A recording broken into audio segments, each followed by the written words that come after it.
In January of 1391, just half a year before a wave of conversionary anti-Jewish riots, originating in Seville, would spread throughout the Aragonese realms occupying the Eastern Peninsula, King Juan I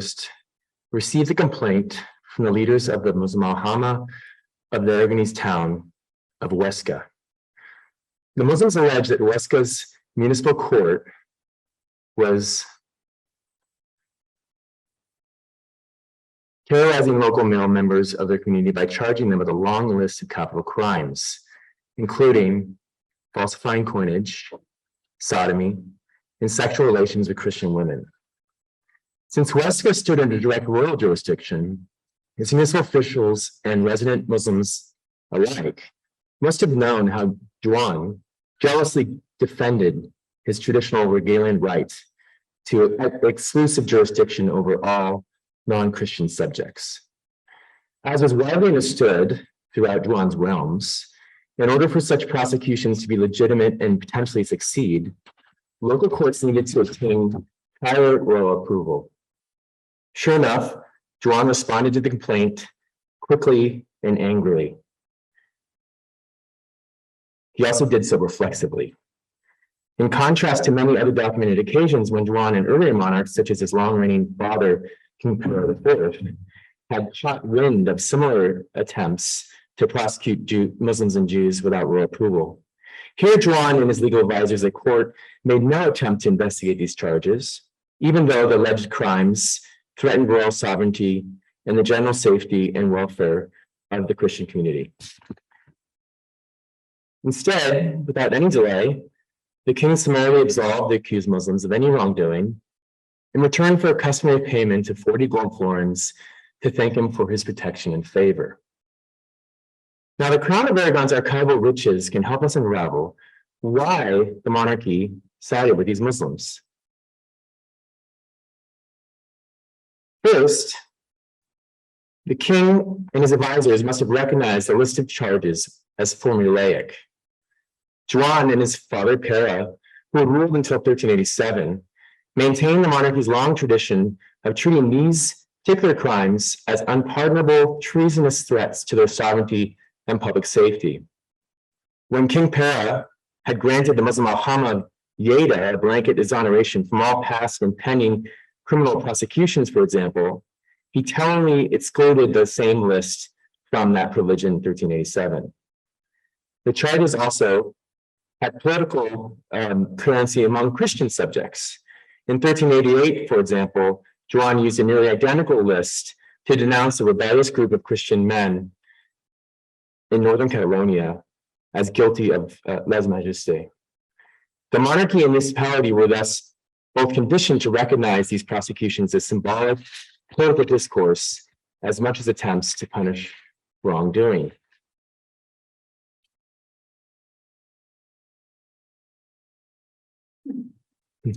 Second, Juan and his advisors must have been well aware of the ethno-religious tensions in Huesca. While time is too short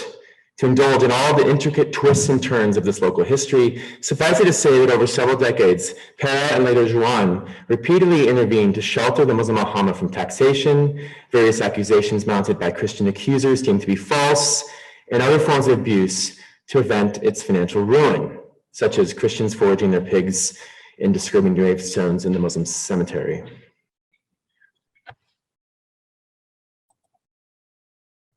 At the top of the monarchy's list of concerns was the fear,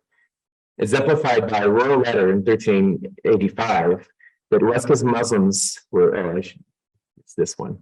that Huesca's Muslims were so beaten down and oppressed that they might desert their residence out of a desire to lead their lives in another fashion. In other words, flee to potentially non-royal baronial or ecclesiastical jurisdictions. On that occasion, Pera voiced these concerns as justification for extending the existing 5-year royal exemption held by Huesca's Muslim and Jewish Al-Hamas from all customary levies, subsidies, and tribute to 15 years. It's also notable that Huesca's municipal council had made several attempts to assert control over resident Jews and Muslims at the expense of the monarchy's claimed jurisdiction numerous times before. Most recently, in 1387, in response to factional violence involving rebellious nobles allied with certain local Muslims, the council, without royal license or confirmation, threatened to execute any person of whatever religious law, situation, or condition for disrupting the public peace in the city or its district. The council issued this law shortly after the monarchy, again citing concerns that the unrest was accelerating the depopulation of Bahama, had intervened by threatening any Muslim participating in this unrest with property seizure and exile. Here again, the king's prioritization of the stability and health of the Muslim Bahama, together with royal fiscal interests, seems to provoke the council's attempt to impose further protections to safeguard public order and safety of the Christian rural community, thereby encroaching on the monarchy's claimed Hegelian prerogatives. Future clashes between the monarchy and municipal government were variations on the same theme. The king's reticence over harming the integrity of the Muslim community recommended cautious policies that local potentates sought to question or countermand. The following year, for instance, Wes's council issued a new ordinance threatening any Muslim who failed to wear the identifying bowl haircut known as the garceta with fines. And I've never succeeded in finding an actual a good image of the garceta. So here we go with the modern version. After the Bahama complained to the king, Juan wrote the councilors overruling the law on the basis that it offended his regaling prerogatives over Muslims who were our treasure and servants of our chamber, the typical formulaic response. He claimed that such a regulation was never used in the city, nor indeed in the entire Crown of Aragon, adding that its novelty would prevent a great exodus from the said Bahama.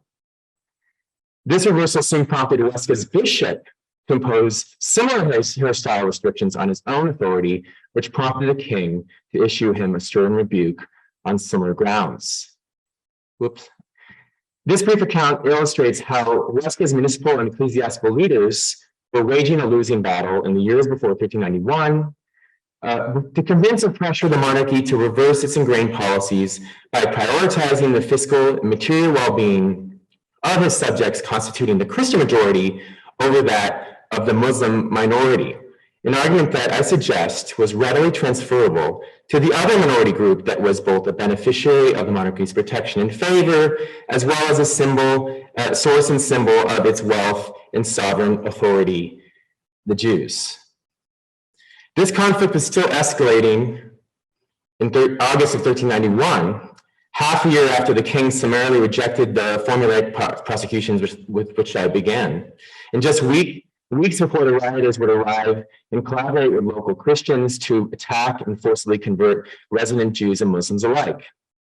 Juan denounced and then ruled illegal the council's attempt to override his recent exemption by forcing the Muslim Bahama to contribute to municipal taxes.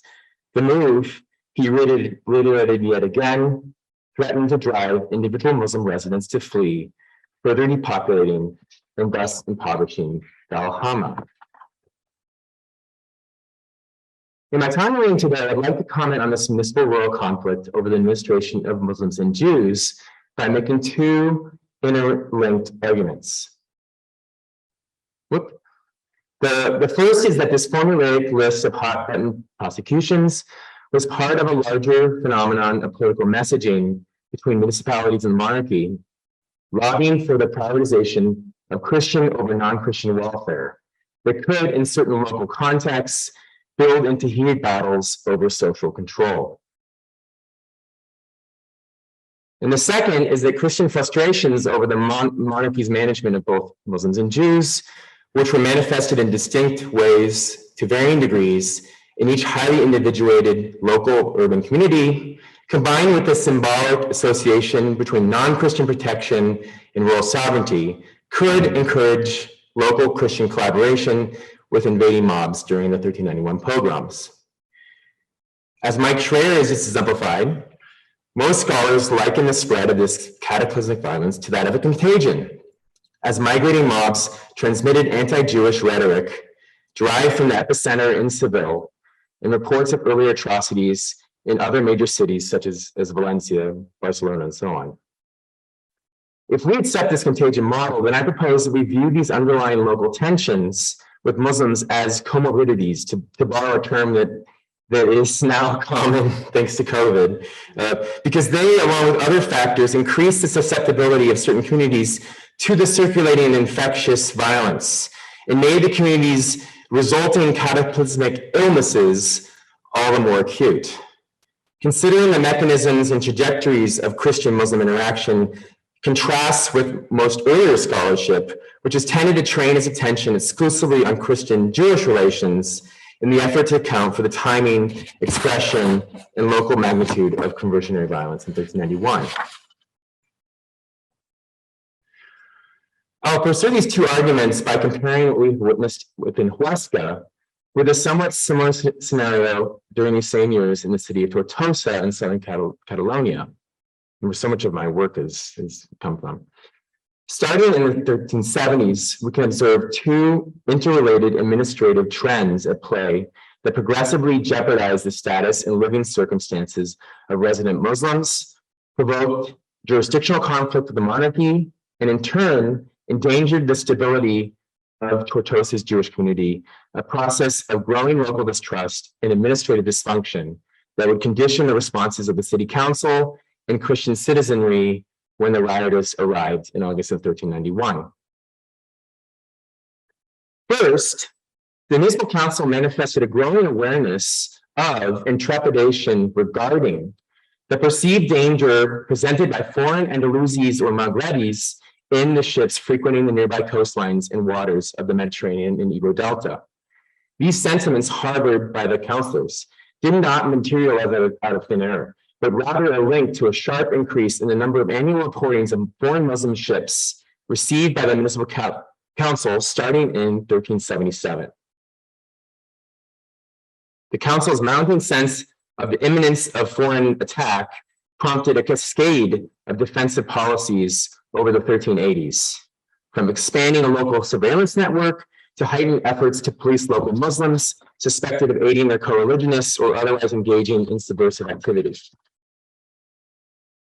This perception of external danger worsened the circumstances of local Muslims. In 1386, for example, when Tortosa's councillors addressed the issue of what should be done with the local Muslims during an invasion, they flatly rejected the royal bailiff's proposal to have them help guard the city's intramural castle. The council instead ruled that any Muslims who remained should be thrown out of the city and its district, as it would be dangerous for them to remain guarding the city, which is situated close to the sea, from foreign Muslims coming from the sea. It added more generalized concern about other dangers that could result from the multitude of Muslims that are in the said city and its district and in neighboring settlements. Perceptions of the danger posed by Muslims as a fifth column conditioned the second administrative trend. The council's growing insistence on visually demarcating, segregating, and policing male Muslims believed to pose physical danger to the entire Christian community and sexual danger to Christian women in particular. In 1384, the council approached this objective from two sides. First, by blocking Christian residents from wearing so-called Moroccan colors, which could cause them to blend in with the Muslims. And second, by enforcing the language and dictates of Tortosa's customs, requiring Muslims to wear clothing and hairstyles that would prevent them from being confused with Christians. Anticipating that the monarchy would likely obstruct any unilateral attempt to regulate local Muslims without its consent, the council initially proceeded to cautiously by appealing to the king, writing in 1385 to complain that local Muslim men had taken to wearing Christian clothing and trimming their beards in the style of the clergy or in the manner of young Christian lay people. In this way, the council maintained, they succeed in being indistinguishable from those who defer to God like humble men of Christ. Of the many evil things that would proceed from evil, of the many evil things that would follow from uniformity of appearance, it explained, the most nefarious was coitus with Christian women, which truly causes injury to the Christian religion and neglect of the divine name. After initially signaling his support and authorizing the council to impose stricter measures to differentiate Muslims, the king reversed himself after receiving a complaint in February of 1385 from the Muslim Al-Hama, which chafed at the new requirement that they wear the special clothing and the garceta, which they claimed made them look like criminals. The king thus retreated to requirements that were supposedly no more burdensome than what was endured by other Muslims elsewhere in the realms, again noting his concern that such denigration would cause the Al-Hama's depopulation. Similar to what we've observed with Huesca, this refusal to support the council's regulatory policies led Tortosa's councillors to pursue a simultaneous two-pronged approach to circumvent and challenge the monarchy's claimed jurisdictional monopoly while producing proof of the dangers of the insufficient visual demarcation that might encourage the king to reconsider his decision to side with the Muslim Al-Hama. The first prong took the form of two new city ordinances. The first called for the fining or whipping of any Christian woman entering the Muslim or Jewish quarters without an escorting a male adult relative, while the second expedited the accusation, prosecution, and condemnation of Christian women suspected of interfaith sex, a capital offense per Tortosa's customs and many other customary laws throughout the realm, by various means, including the application of torture, regardless of the woman's legal status. Because Christian women fell squarely within the municipal court's jurisdiction, this campaign to police and hold accountable Christian women guilty of taking advantage of the visual ambiguity of ethno-religious status served as a means to assert greater control over interfaith interaction without antagonizing the crown. This campaign soon produced prosecutions of 3 local women accused of having sexual relations with Muslims, which ushered in the second prong. Tortosa's local officials sought to try unilaterally and without royal consent at least 2 of the accused Muslim sexual partners for this capital crime.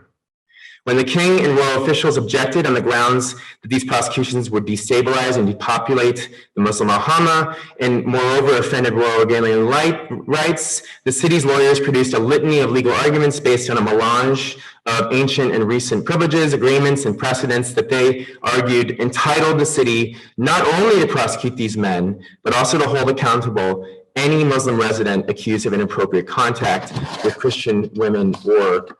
violent crimes.